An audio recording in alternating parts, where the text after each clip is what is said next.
Welcome to the MeidasTouch podcast. Ben, Brett, and Jordy. We've got an incredible guest for you today. Brian Tyler Cohen, progressive political host, hosts the podcast to be Jordy No now. Lie with Brian Tyler Cohen. He's got the great YouTube channel, Brian Tyler Cohen channel. Gets incredible interviews. He's built this on his own. He's a one-person producing, editing, hosting machine. Just give him lots of props. I know how much work, we all know how much work he's got to put in to do that. And Brett, I think you could particularly relate with those 20-hour days you work. 1,000%. And when we connected with Brian for the first time like a few months ago, we've been admirers of his work, been admirers of his podcast. It was great to connect with him. And I just asked him what a typical day in the life of Brian Tyler Cohen is. And he really wakes up super early and produces his content from sunrise to beyond sunset. He works these 20-hour days where he's doing his podcast, producing his video content. He's just a machine. And I think he's a testament to this hard work ethic that I think, it's great to have on our side of people who are pushing positive progressive messages out there, positive pro-democracy messages out there, and are just really dedicating their entire life to it, in a big way. So really excited to get into all the news with Brian Tyler Cohen. I think he is just phenomenal. Amazing. I had a boss that used to say everybody wants a six-pack, but nobody wants to do the crunches. Brian Tyler Cohen, he definitely does those crunches. He does the crunches. And right now, everybody, we got a lot of good news to talk about. I'm super excited. I am super amped up after this weekend. What about you guys? How you feeling? I'm really amped up. So you have good news. So should we talk about how Royal Fart Joe is trending? Should we start off with that? Should we start off with the fact that the GQP is attacking Big Bird? Should we start with that? Nah. No. Why don't we Let's start ignore with that shit? Why don't we start with one of the most significant pieces of legislation in the history of United States of America passing on Friday? We were joking when we were looking at the rundown of things we want to talk about on the podcast, though. Just leave it to Democrats with messaging to pass the most important legislation on a Friday night when everyone's sleeping. Yeah, let's pass our monumental infrastructure bill, okay? That we've been talking about for months. That infrastructure, something presidents have been talking about for years, nay, decades. And let's pass it in the dead of night on a Friday night when everyone is asleep, as all great messengers do. Great job, Democrats. Great job. Okay, but good job. But what's actually in this bill is incredible. And Democrats need to go out there and message this predictably. Essentially, people are calling this, it's a bipartisan bill that was passed because 12 Republicans voted in favor of it. Okay, I don't exactly think that's completely bipartisan, but I'll take the fact that 12 voted with it. There were about 6, including AOC Democrats, who did not vote in favor of the infrastructure bill. We've talked about this, through our social media channels, and Politics Girl particularly did a great video. Great job. Lee McGowan is actually her name. I feel calling her Politics Girl, but Lee did an incredible video on this that they wanted to still be true to what their messaging was, linking Build Back Better with the infrastructure bill, and Democrats already had the votes. But my own view, they should have voted for this bill. I'm just going to throw it out there that this bill is a helpful bill. That's fair. But on the same token, here, this is what I want to say is, do not attack them. It makes no sense to attack the 6 Democrats. There is an entire party who is against this bill. Let's focus on them instead of these progressives in Congress who are actually trying to get more for Americans, And don't get it twisted. If Speaker Pelosi did not have the votes to pass this bill, they would have been on board 150%. 150% they would have been on board.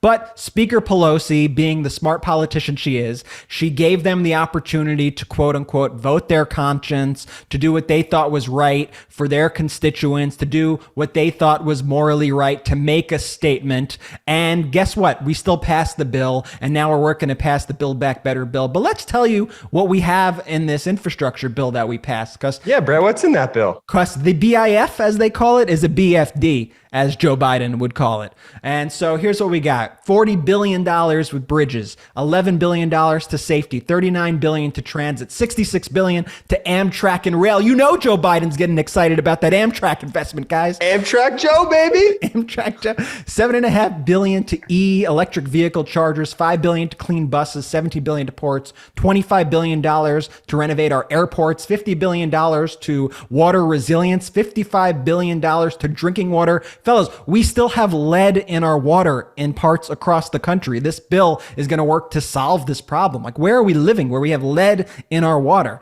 $65 billion to broadband, especially in rural areas that do not have access to the internet. This is something that we got to be screaming in Michigan, screaming in Ohio, screaming in Iowa, all over the country. We need to be going, listen, we just got you high-speed broadband for the first time in your life. $21 billion in environmental remediation and $73 billion in power and clean energy. This bill is a comprehensive bill. It's not 100% of what Democrats want. And now we got to work and we got to pass the rest of the Build Back Better agenda to help with that human infrastructure aspect of it. But this is a massive, massive accomplishment. And Democrats need to get out there and they need to start selling this thing. They need to start selling this thing in a big fucking way.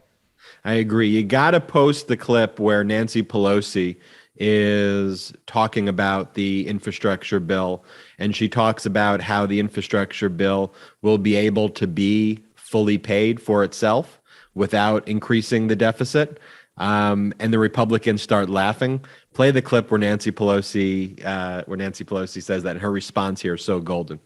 All the while contributing to reducing the national debt, making everyone pay their fair share. Did I hear a laugh over there? Did I hear a laugh from those who added $2 trillion in tax cuts for the richest people in America? 1%, 83% of it going to the top 1%. This is paid for, and more than paid for. A Pelosi bomb. Pelosi bomb. And she's absolutely right. When Republicans were in charge, all they did was give tax cuts to the richest Americans. And they have the nerve to laugh at what appears to be a budget neutral bill that's going to give money to actual people who are going to be getting jobs to renovate and bring American infrastructure into the 21st century. Let me tell you why Trump didn't pass the infrastructure. Because he's an He didn't pass the infrastructure because this bill right here is helpful to the middle class. This bill is helpful to the 99% of Americans. And by the way, it will be helpful also to the 1%. A better economy is better for everybody. It just doesn't tilt the scales in the favor of the 1% and cheat the system through unfair tax cuts. That's what this does. And the Trump tax cut so unfairly benefits the richest of the rich. And that's why they never passed an infrastructure bill whatsoever, because an infrastructure bill like this is ultimately fair. And what Nancy Pelosi did with that messaging right there is something that's important for Democrats to do generally right there, which is to message that this bridges, safety, transit, clean water, buses, ports, airports, this is helping you, or you support what? $2 trillion tax cuts that you never see that goes to billionaires. You're rooting for people who are worth $100 billion so their net worth can increase from 20 billion to 100 billion. And look, I'll tell you this. They always go, well, trickle down economics. You want to know how I know trickle down economics doesn't work? Because from the 20 billion of the wealthiest people who are worth 20 billion, who are now worth 100 billion, they're not trickling that shit down. They're keeping it. I know what they're doing with it because it goes from 20 to 100. It's simple math. Look how people have fared during the pandemic. People struggled like hell during the pandemic, and many people are still struggling. Think about how many people were out of work. Think about how many jobs were lost during the Trump administration. Millions and millions of jobs. Trump is actually the only president in modern history to leave office with a net loss in jobs during his administration. Do you know how atrocious that is to actually lose jobs during your administration. Meanwhile, during that same time period, the billionaires got richer and richer and richer, and they did it at your expense. And now we finally passed a bill that's going to be giving jobs to people to build our infrastructure. That's going to be renovating all these things that politicians have been promising for decades and decades and decades. And guess what? President Biden and the Democrats accomplished this. We got it done. And it's a big, big deal. And the good news doesn't stop there, brothers. Not at all. We need to keep owning all the victories. The Dow, for example, is over 36,000. Over 5 million jobs have been added. Let me just talk about the Dow for a sec while you're on that point, because every time we talk about the Dow, we have people who say, "Oh, but we shouldn't be high." It's kind of riffing.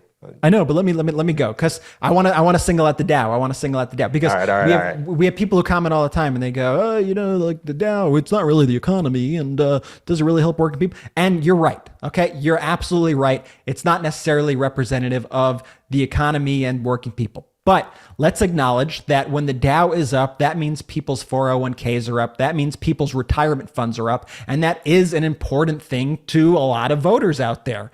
And it was Trump's. I'm gonna stop Brett from riffing Jordy to kind of get you.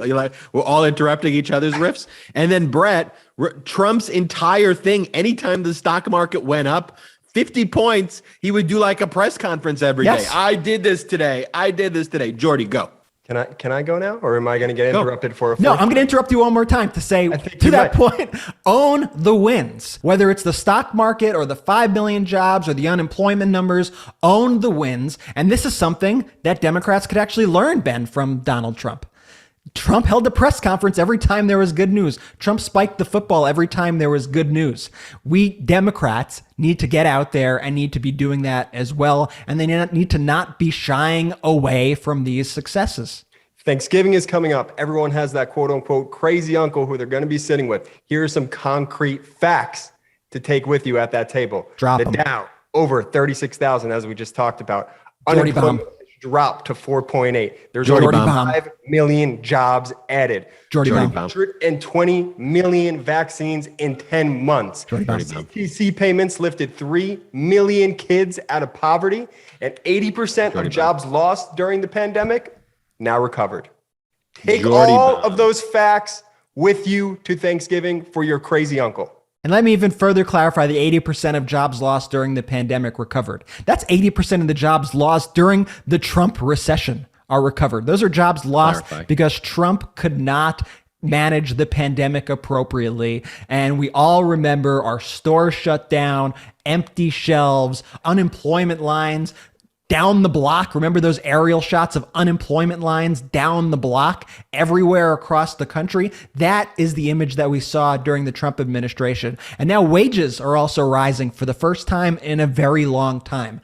These are popular things that people should be feeling. But the problem is that the news media thrives on conflict and likes to highlight the bad so much.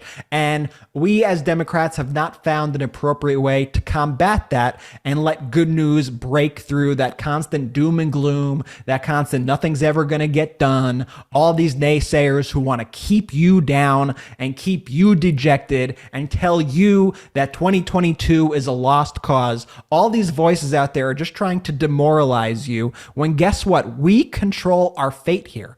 Remember, the media will try to dictate what happens in 2022. They will start showing you polls, which are a snapshot of right now, which are for 2022. But guess what? We are the voters. Okay? And all politics happens on a local level. So it starts with you. Let's have you be the change. Let's us be the change. And you, when you're in conversations, you don't have to be annoying about it, but start talking to stuff. Like Jordy said, Thanksgiving's coming up. Respectfully bring up, that all the good that is happening, that your kids are able to go to school and they're able to be safe now, that your kid got vaccinated, that there are these new technological breakthroughs that are going to help end this pandemic, that COVID numbers are down, that you got a job back, that you're able to maybe quit a job that you hated and get the job of your dreams. These are the stories that we need to be telling, and it starts with you. Also, do this at Thanksgiving too, because it's one of the funniest things that I love doing. Take a plate of stuffing, put it all over your plate, smell it, and then look to the person sitting next to you and ask if it smells funny, and then shove their face right into the plate of stuffing. Definitely do Let's that. talk about the Democratic policies. Brett was alluding to it that are overwhelmingly supported by the American people. You saw this polling data come out, Brett. Lowering Medicare prescription drug prices. 88% of Americans support, only 12% oppose. 88%. Just pause there. 88. What Americans? When have you ever seen a poll that says 88% of Americans support anything? Anything? You could say, like, do you support like puppies? And I bet you wouldn't get 88% of Americans saying support. Right. Then you want to talk about Medicare coverage for dental, eye, and hearing. 84% support, 16% opposed. I want to know the people who are like, teeth? I don't need them. Who are the 16? They're Teeth?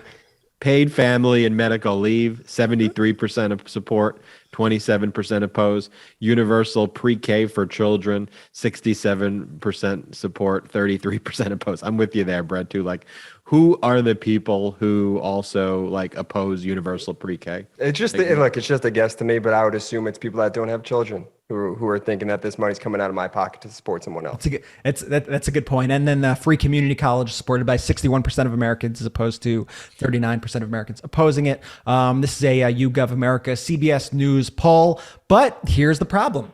I think this goes into what we were saying last week on the last episode, is framing all these incredible things under Build Back Better, I think is actually harmful, because what you're not getting is you're not telling people that this is what they're voting for. If you presented the same question to voters and you said, do you support, if you phrased it this way, do you support the Democrats' $3.5 trillion Build Back Better plan? I bet the results of that poll would be a polar opposite of what we're seeing right here. And that's because when you position the question like that, all people are thinking is big government, high spending. I don't know what this means. That's why I think we need to be clearer, and we need to be saying every single day, yes, we are lowering Medicare prescription drug prices. Yes, we are making sure you are covered for dental, eye, and hearing. Yes, we are bringing you paid family and medical leave. Yes, we are bringing you free universal pre-K for your children. Like, we need to be just say what it is. Stop the marketing lingo, say what it is, and then have the Republicans try to run against those things, because they can't. They could run against, this bloated $3.5 trillion Build Back Worse agenda, as they will probably, they'll probably say something stupid like that. But they can't run against the actual policies themselves, which even their constituents agree with. And you see it in the approval ratings that we're seeing for Biden, which are coming out. Biden's hovering at around a 38% approval rating with about 59% disapproval. And those polls are really the polar opposite of what we're seeing that Democrats are working now to deliver on this legislation. So I do think, though, that these are going to constantly change with these macro and micro trends as we pass more bills, as people start seeing actually these projects be built in their neighborhoods, as they start getting internet and knowing, by the way, who gave them that internet, who gave them those tax breaks, who gave them, everything that we're going to be delivering with the Build Back Better bill once we get that through. I think then and only then will we start to really see these numbers start to reverse. But I think that's the catch-22. That's the contradiction right now, is that the approval for Biden is down, but the approval for Biden's policies are way up. So we need to figure out how to get this through, deliver these messages to the American people. I'm listening to an audiobook right now called Start With Why by Simon Sinek. How great leaders inspire everyone to take action. And the kind of central premise is to lead by telling people what are your aspirations? What are you inspiring them to do? You're not trying to get into necessarily all the technical aspects. And one of the examples that they gave in the book was railroad companies. Railroad companies define themselves as a railroad company, so that when other travel came out, they couldn't get into the airline industries or other forms of travel, because they just said, hey, we're railroad companies. And I think how we have to define our why as Democrats is to truly help all Americans. We are a party that wants to empower all Americans. We are a party that wants to make sure that the individual living in Manchester, Ohio, whose storefront has been closed for 10, 15 years, has a job where they feel safe, secure, healthy, that they're getting health care. That's what Democrats have to own. And we need to be leading with the why message as Democrats. I was listening to this audiobook as I was going for a jog, and I just got a new pair of headphones from Raycon. I don't know if you know about it, but you know Ray J is a co-founder of this company, Raycon. Remember, sexy, can I just pardon you? Of course. And so they have these incredible earbuds. They sponsor the MeidasTouch podcast, Raycon, and the everyday earbuds. It's never too early to start gift shopping for the holidays, especially because today you can save big on a gift they'll use every day. Raycon wireless earbuds. These everyday earbuds are great. I went for a jog in them. I went for a walk in them. When I go to sleep at night, I put the earbuds in. I listen, watch fancy. movies. Yeah, I do it weird. I do like a one earbud sleep. I do that too. Do you? Yeah, and I lay on my other side, and I keep the earbud on the side that I'm not laying on. You guys are wild. The audio quality is amazing, comparable to what you get from other premium bands, except Raycon starts at half the price. The new everyday earbuds come with 3 new sound profiles to make sure everything you're listening to sounds its best with just the right amount of bass.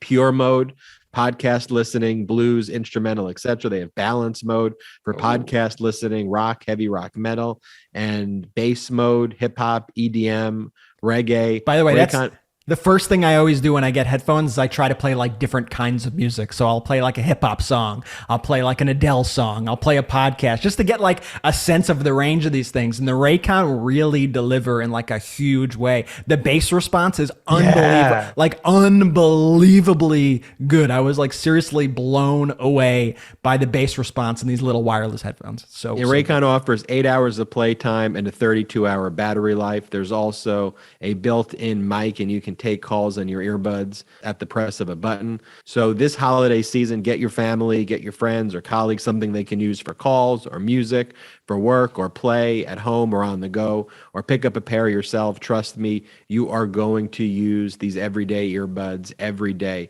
Go to buyraycon.com. That's BUYRAYCON.com/Midas today to unlock exclusive deals up to 20% off your Raycon order. But hurry, this offer is available for a limited time only, and you don't want to miss it. That's buyraycon.com, BUYRAYCON.com/Midas to unlock up to 20% off your Raycons. Buyraycon.com/Midas. I'd go there right after this podcast. Make sure you buy one of those for yourself, for your family, friends. It makes a perfect gift. We've got Brian Tyler Cohen joining the podcast now. I see him in the waiting room. Let's bring Brian Tyler Cohen in. Brian Tyler Cohen is a progressive political host of the podcast No Lies with Brian Tyler Cohen. Hit YouTube channel that's by the name Brian Tyler Cohen. Great political activist that we've seen across social media. Landed some incredible interviews. I love the podcast. Brian, welcome to the show. Thanks so much for having me. So, Brian, want to start off just talking about what's in the news recently.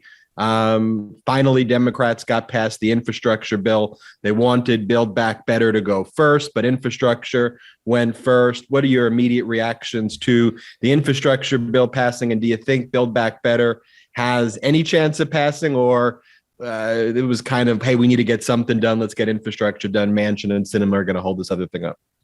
I think my reaction is twofold, right? I think on one side, we can celebrate the fact that we did pass this infrastructure bill. I mean, this is something that every president ever has always said that they want to pass, including Trump, who had who said it so much that it literally became a punchline. So now we're going to have funding for roads, bridges, waterways, the list goes on and on. So on one hand, we can celebrate that. On the other hand, progressives wanted this to be linked with the Build Back Better Act. And by virtue of delinking it, by virtue of, giving Joe Manchin and Kyrsten Sinema basically free reign to just say, oh, whoa, we need to just take a pause on this. Well, we have no more leverage now. So I wanted to see these two move in tandem. I think everybody who supports the Build Back Better Act, which, by the way, not just politicians, but the vast majority of Americans want to see the Build Back Better Act passed. We're just kind of leaving our fortunes in the hands of someone like Joe Manchin and Kyrsten Sinema, who have already showed us that they have no qualms about pulling back the reins if it suits them. Brian, what I love about your podcast and your YouTube channel is the simple, persuasive way you deliver messages. And it seems in kind of our current democratic marketing strategies, we sometimes miss the forest for the trees. Here, the Democrats, with Biden, have passed a historic piece of legislation, yet in the swing of things, it feels like a footnote. This should be the Super Bowl win for the Democratic Party. And it's like, yeah, but, I'm paying a little more money for milk, so fuck Joe Biden. Like, why? What's going on here? And what are you seeing when you're out there in the field speaking with politicians? What can we do better? Well, I think that the problem here is our messaging apparatus. You have one messaging apparatus on the right that exists solely to service Republicans, and that's Fox News, OAN, Newsmax, Breitbart, whatever other, right-wing media site there is. And then on the left, you have, the left, we have news outlets that fall over themselves to prove that they're not liberal. So we have Republican news outlets, and then we have news outlets that want nothing more than to not be liberal. So we have no representation on the left. And so when something good happens, like we pass an infrastructure bill, we can't, when it comes to the media, the first thing they do is say, okay, well, where's the conflict that we can find? Because we have nobody advocating for progressives. That's why what you guys do is so important. That's why, having representation on YouTube and podcasts, on Facebook, wherever it is, whether it's MeidasTouch or Crooked or Pacman or TYT, whatever it is, the more... No Lie with Brian Tyler Cohen. That's it. The more progressive news we can have, the more progressive representation we can have, the better, because we've never had this. And so, even the milk thing that you were just talking about, that's CNN. That's supposed to be like the liberal bastion of CNN. And all they can do, is talk about, take the bait when Republicans complain about inflation. One of the strange things, too, is not just the politicization of vaccines, but that we should acknowledge as democratic activists and talking in this space, though, that there is apparently, an appeal to a large part of the population with this disinfo, with this anti-vax, with this kind of freedom message. I mean, the Aaron Rodgers thing is very, is very disturbing, but it speaks to a larger issue. Like if Aaron Rodgers is saying all this Joe Rogan kind of crazy shit, we should recognize that there is a problem that's out there that's deeper than us just mocking it, with the big bird stuff, which is helpful. But what could we be doing though and we've mocked it with the big bird stuff, but what could we be doing that actually reaches out to people who are going against their self-interest and killing themselves? Is there anything we can do? Well, what I try to do is exactly that. I try to explain everything in a way that regular people can understand, because so much of the political space is just relying on people either already knowing what's happening, and so you lose a ton of people in the process. My sister lives in Florida. I asked her if she was voting in the governor's race, and she did not even know what that was. So most people don't know a lot about politics. So if you could just break it down in a way that people can actually understand, and then just present the information in a way that people can appreciate, then I think you reduce that barrier to entry that blocks so many people from even wanting to participate. So yeah, I mean, it's just a matter of explaining what's going on, or in terms of this infrastructure bill, just explaining what's in it. In terms of the Build Back Better Act, just explaining what's in it so that people actually know how it's going to impact their lives. Because Republicans would love nothing more than to just turn everything into a culture war issue. That's where they succeed. I mean, there is a reason that all they talk about is migrant caravans and critical race theory and whatever other bullshit, culture war wedge issue they can conjure up. Because when it's about legislation, when it's about policy, what are they gonna run on? Raising taxes, lowering tax cuts for millionaires and billionaires, or stripping women of their reproductive rights, or pretending that climate change is a hoax? They have to talk about these bullshit issues because that's the only way they can distract from the things that actually matter to people. So the onus is on us, really, to make sure that people recognize and understand what's going on in politics and how it's going to impact them. No, I think that's brilliant, Brian. And that's why I love your breakdowns. You always do it clear and concise and tell it to people in a way that people could really understand. I was wondering if you could bring some insight to this as a progressive commentator. I've seen a lot of people try immediately move to the infighting in the Democratic Party after the bipartisan infrastructure bill passed. And they started going, why did those 6 progressive lawmakers vote against this? Why did the squad vote against this bill? But there's clearly strategy there. There's clearly they wanted to make a statement. And there's clearly, in my opinion, something worked out with them and Speaker Pelosi because they knew that Democrats had the votes to pass this bill. What's your take? And what would you say to Democrats who are trying to get angry and cause more infighting at the party and start laying the blame on these progressives? Yeah, I mean, progressives have been consistent since the very beginning. They've said that they want these two bills linked. And by the way, so did Joe Biden. So did Nancy Pelosi. So they're the ones who've been consistent.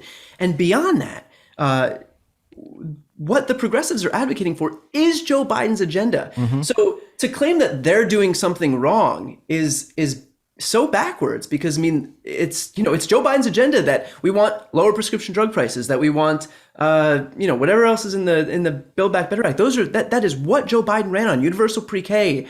And so I get why they did what they did. I don't think that Nancy Pelosi would have brought something to the floor that didn't have votes. So I think more power to them if they want to make a symbolic vote. Ensuring that this bill that the infrastructure bill still passed, and yet at the same time stand up for the thing that they've been consistent on since the very beginning. Totally agree with you there. Something I just wanted to talk about, just pulling it back for a second, is how does Brian Tyler Cohen become Brian Tyler Cohen? I mean, you've developed an empire, Brian, and it's admirable, and you get ridiculous amounts of YouTube views. You have some of the best guests on your podcast, No Lie with Brian Tyler Cohen. How'd you get started? Where did this all come from? Yeah, I mean, I started off working for Occupy Democrats, and we were doing, articles and stuff like that. And I noticed that people on the right were doing video content and doing little breakdowns. And I was like, well, first of all, I could do that. And second of all, they're lying. So I just needed to start my own channel. And I started about 2.5 years ago, and I was making videos and they were terrible. They were god awful. I mean, out of focus. I was wearing a suit that looked like that came from my dad, and didn't even have a teleprompter. So I would just have to memorize as much as I can. Got a few, my first videos were getting 40, 50, 60 views, and just kept doing it. But I think that eventually, I hit critical mass with regard to the views, because there's a need for progressive media to counter, what the right is doing on all of these platforms. The right owns these platforms. The right has always owned all of social media, and so there was a major absence, a glaring hole in progressive media. And I think that the success of these videos is more of a testament to the fact that people want representation on social media from progressives. Yeah, in fact, if you look right now at the charts, here's what you'll see at the top of the charts. And everyone listening, everyone watching could do this right now if you want to. Go to the top of the Apple Podcast charts. It's Steve Bannon's War Room. It's Ben Shapiro. It's Charlie Kirk. And this is the messaging war we are fighting against. This is why Aaron Rodgers trusts Joe Rogan more than an actual doctor, because these are the people who are having influence actually out there on the streets in America. And that's why it's so important to have voices like MeidasTouch, to have voices like Brian, to have all these voices out there countering it with the truth. You've interviewed some of the most high profile guests that are out there in general. Who's been your favorite? What's been the most maybe surprising interview? Well, I definitely can't say who's my favorite. Okay. You almost had him there, Brett. Okay, Brent. Now you're going to ask me who's my least favorite? Who's been your least favorite? Who's the worst interview, and why was it? That I can definitely answer. Yeah, no, I mean, I've been super lucky to be able to interview, everyone from Kamala Harris to Elizabeth Warren to Pete Buttigieg and Katie Porter and most recently all of the governors that were running for re-election: Gavin Newsom, Phil Murphy, Terry McAuliffe in Virginia, Representative Jayapal, who's been kicking ass as far as the Build Back Better and BIF negotiations are concerned.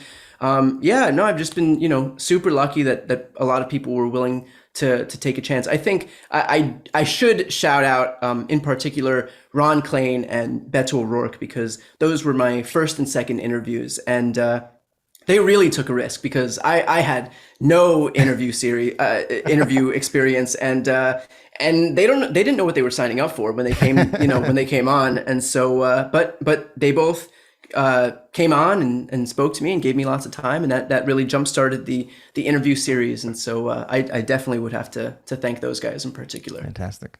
That's awesome. I want to go back to a second when we were talking about, the Steve Bannons, the Ben Shapiros, but really focus on more of the Candace Owen and the Charlie Kirks of the world. Do they believe their own bullshit, Brian? Like, do they believe the stuff that they preach, or are they just grifting, taking their listeners' monies?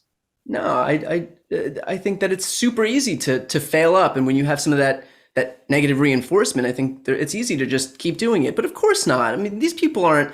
They're no dummies, right? Like they know exactly what they're doing, and I think it's easy to just get a good response for something you're doing, and then do it even further. I mean, this is the whole shock jock phenomenon that so many people before them have been successful at. I mean, Donald Trump himself, like you don't get successful by being measured and nuanced, right? And so I think that they're just following the same formula that everyone from Howard Stern to Trump to these clowns,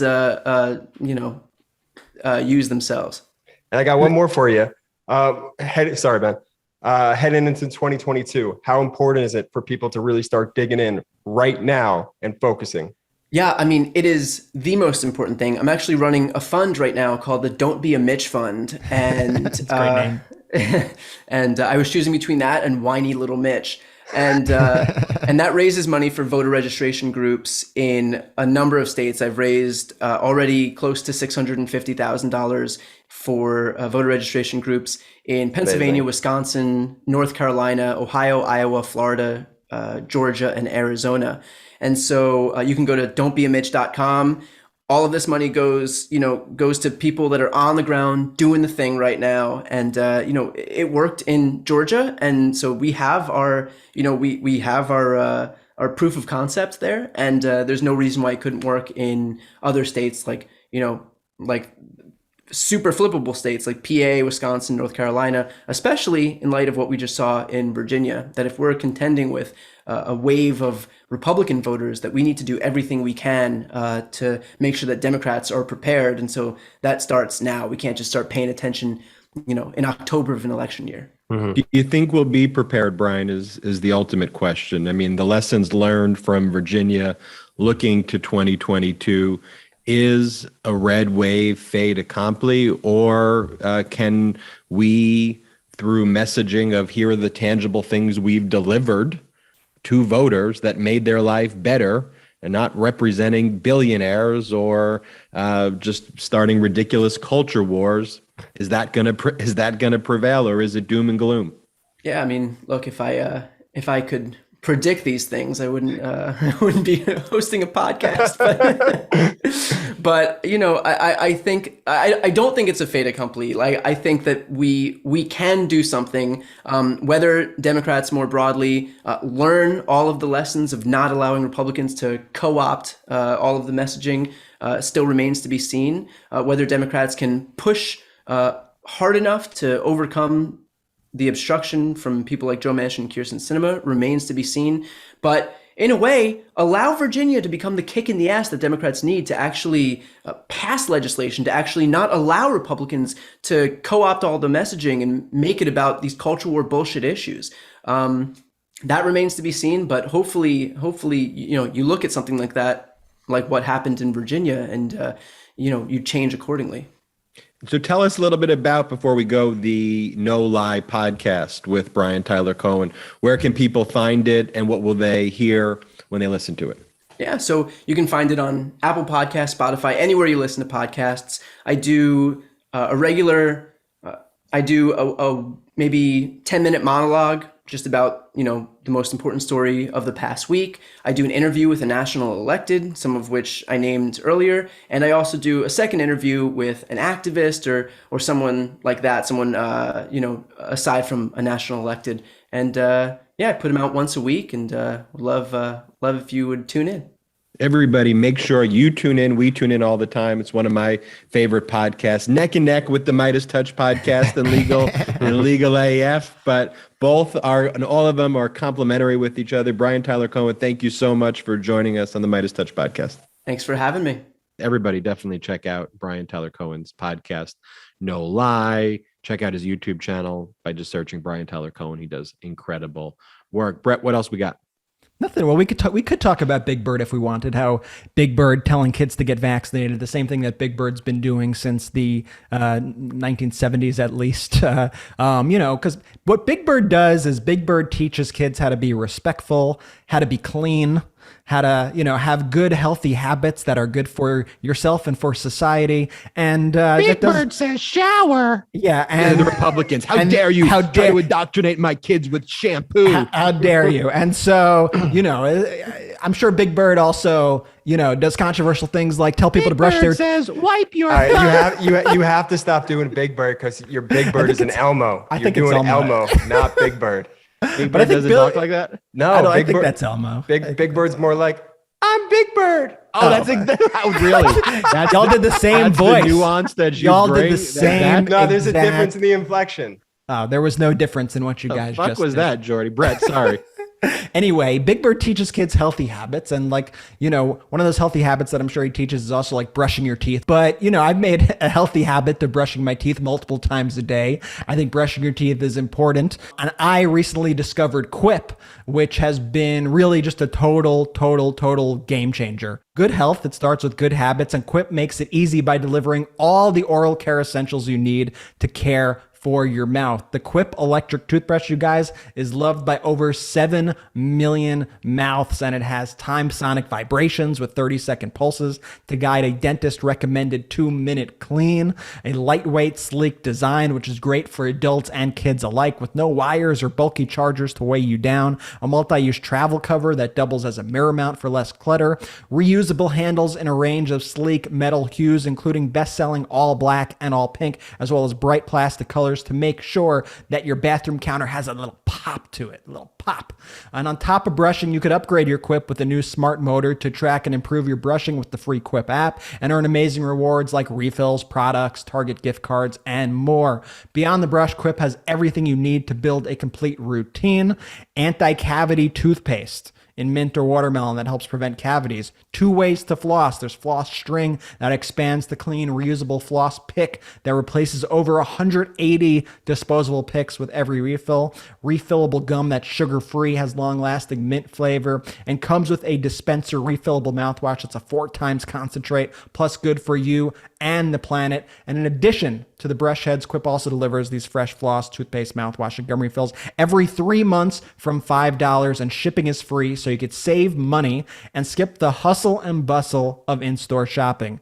With stylish and affordable electric brushes starting at just $25, you won't be paying through the teeth for better oral health. So here's what you gotta do, MeidasTouch podcast listeners. If you go to getquip.com/Midas right now, you'll get your first refill for free.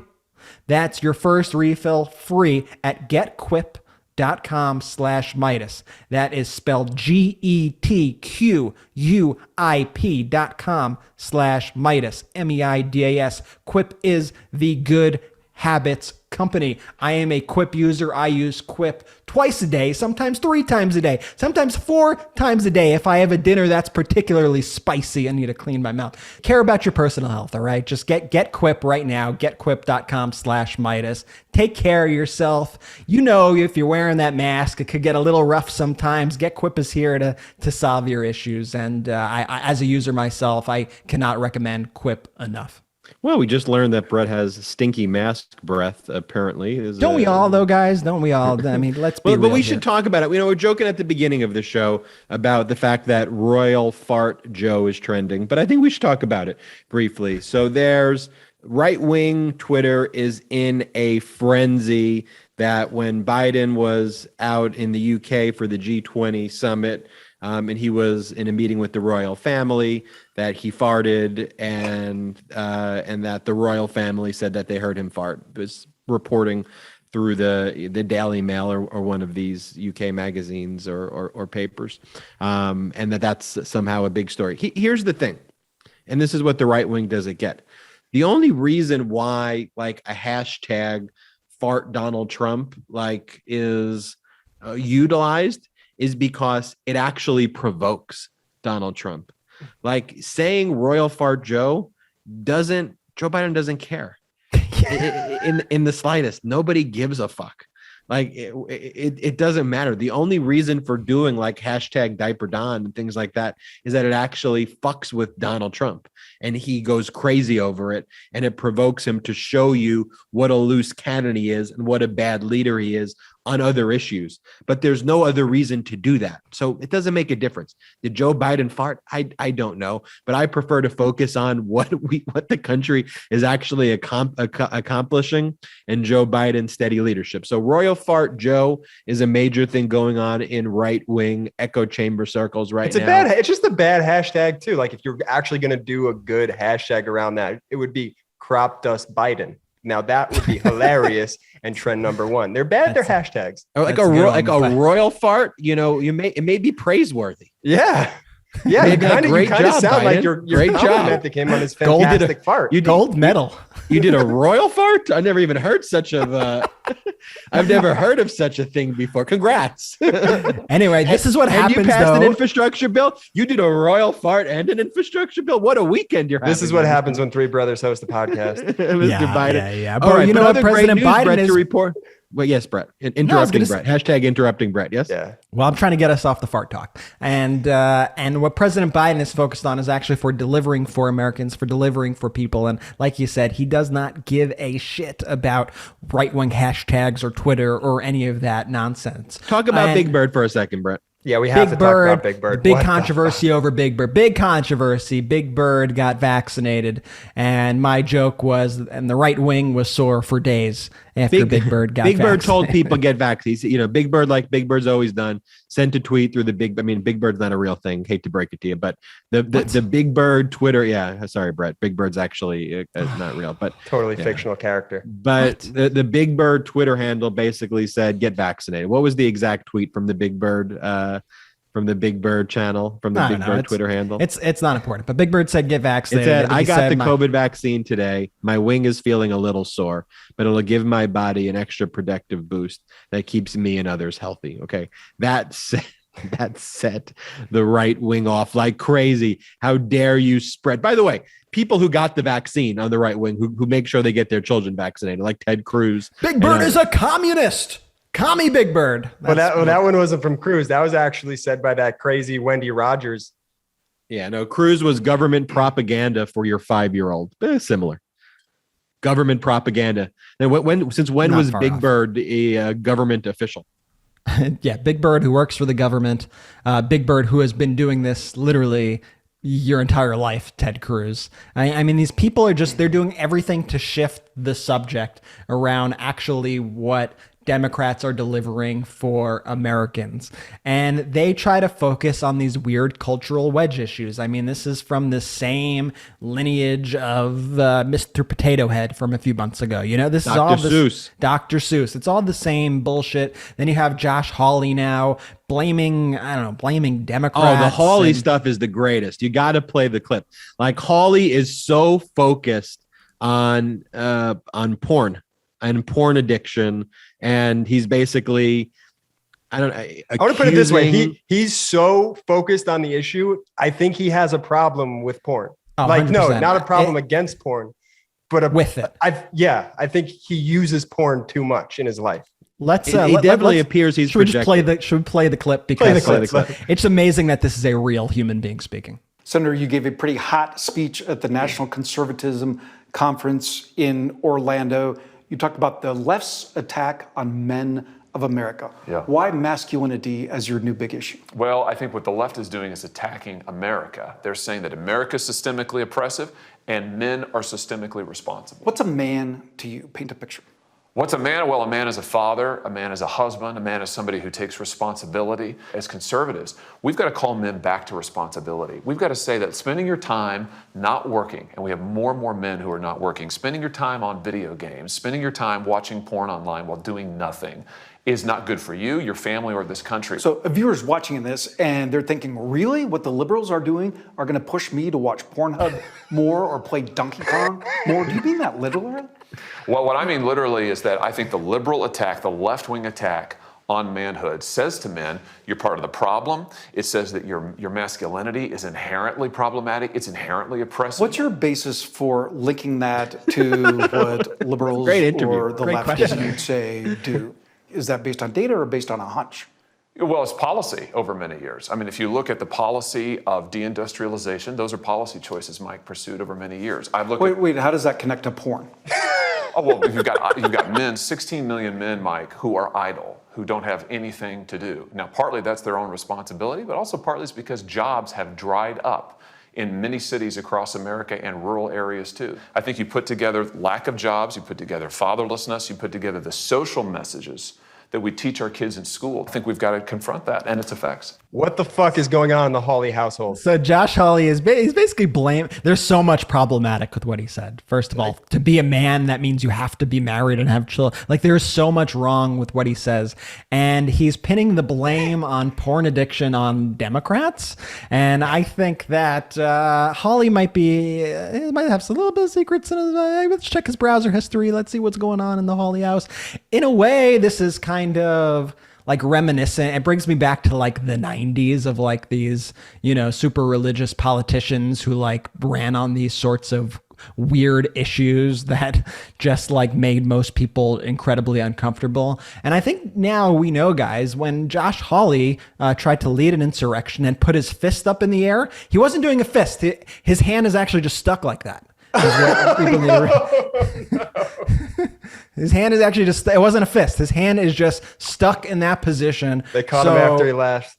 They caught him after he left the house chamber. So wishing Hawley all the best. And what a violent attack on the porn habits of Ted Cruz, which I think this really must be setting the stage for the next presidential election, because this is Ted Cruz, a avid liker of porn tweets on Twitter. This just seems like a haymaker being thrown by Hawley at Cruz. What say you? What say me, Brett, is I think you got to give a little more context to the listeners about the Ted Cruz situation, because they may not know exactly what you're talking about. But was it about 4 years ago? Was it during the Trump administration or during the Obama administration? I forget. We could find the date, but basically Ted Cruz liked a tweet that was from a pornography genre. It's 2017. Yeah, 2017, a pornography genre of... you like the porn tweet, pornography genre. What kind of breakdown is it? But guys, it was of a genre of a pornography that involved something, I don't know. And then he blamed his staffer, as just like when he went to Cancun, he blamed his daughter. Like, it's never Ted Cruz. Yeah, he blamed the family for liking the tweet, and they kept it for like a full day. It was liking this porn tweet, it was like full-fledged porn. Here's the best thing to come out of this Big Bird saga, though. Because of the Big Bird Hawley saga, now people on Twitter are calling Ted Cruz not Big Bird but Big Turd, and I think that is a real positive, hilarious development. No, well, anyway, just use that to roll the clip of the video that Ted Cruz watched. I'm just No. joking. Absolutely not. They just tried to dismantle our YouTube channel. I'm just joking. But everybody, this podcast is brought to you by GetUpside. Midas Mighty, I want to tell you all about an incredible app for everyone out there who buys gas. Y'all need to know about GetUpside. That's probably most of you listening. Our listeners are making up to 25 cents for every gallon of gas every time they fill up. What do you do? Just download the free, it's free, GetUpside app. It's spelled GetUpside. It's the GetUpside app in the App Store or Google Play right now. Use the promo code Midas and get a bonus 25 cents per gallon on your first fill up. That's up to 50 cents cash back. Don't pay full price at the pump anymore. Get cash back using GetUpside. Again, just download the app for free and use promo code Midas to get up to 50 cents a gallon cash back on your first tank.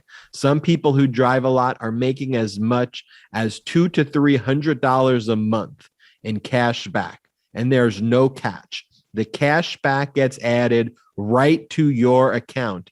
You can cash out anytime to your bank account, PayPal, or an e-gift card for Amazon and other brands. Just download the free GetUpside app and use the promo code Midas to get up to 50 cents per gallon cash back on your first tank. That's code Midas, and the app is called GetUpside. Let me be clear. This is easy to use. This is real cash, and it really adds up. Cents turn into dollars. And GetUpside gets you cash back on everyday purchases. You download no this points app, or coupons, real cash. you get free money. You download this app, you start earning money. It is a cash app, basically, or you are getting money when you otherwise wouldn't be getting it. And frequent users are earning an average of $148.04 a year. Don't leave that money on the table. Go to GetUpside right now, get this app, and use code Midas. Absolutely. And they're also expanding to grocery and restaurants in different areas. And so they're broadening it as well. Awesome. So yeah, it's awesome. Go, make sure you download it. Tell us about your experience. We love it. And kind of why not?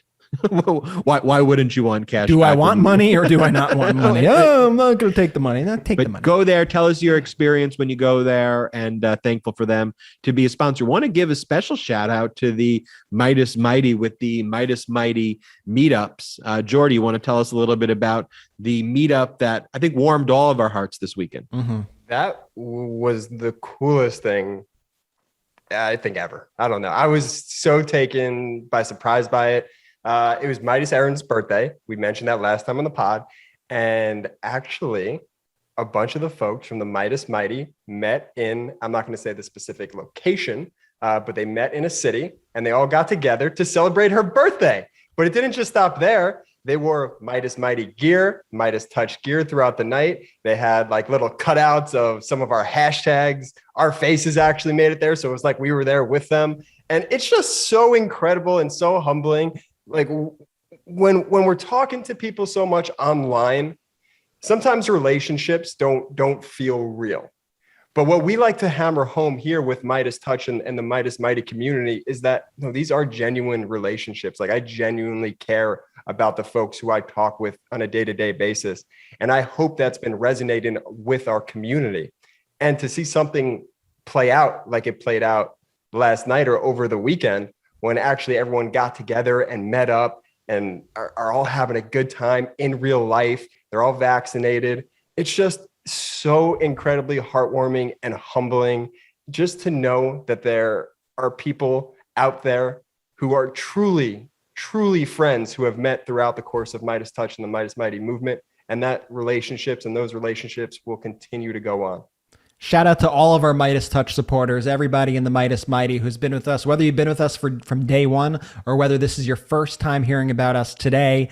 Extra special shout out, as Jordan said, Midas, Aaron, Matt, Jules, Jerry, all you guys are incredible. We want to see more of this. We want to see more Midas meetups across the country. What Midas meetups, my vision for it is it's just something that you empower yourself to do. You find other like-minded people who are pro-democracy and are unafraid to celebrate pro-democracy, who care about the issues that we're talking about here on a daily basis. And you guys meet up, whether it's to celebrate a birthday, have a few drinks, get some food, or whether it's to discuss ways that you could be organizing and helping your communities. I think it's all encompassing and just so heartwarming. I mean, I could have never imagined, over a year ago when we started this thing, that we would have this incredible community of these meetups, and it's truly humbling. And I just want to send all my love and just a huge shout out to the entire Midas Mighty community for doing this and for sticking with us and for telling all your friends about this podcast. I mean, week after week,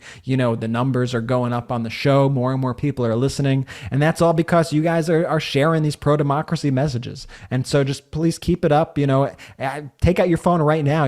Share this episode of this podcast with a friend. Let them know about MeidasTouch. That's how we grow, and that's how we build a movement, not just a moment, but a movement in politics, and help take back our democracy. Yeah, look, all of you, by listening to this podcast, you're already doing the right thing. We know you care about these issues, and we know that you're listening to each of these podcasts, and we see the data that the audience grows with each episode. And then the question is what do you do after you turn down your earbuds, your Raycon earbuds, or wherever you're listening to the podcast? What do you do? You can take this messaging out into the community to combat the disinfo. Again, as a movement, feel free to set up these Midas meetups without us. We don't need to even be involved in that.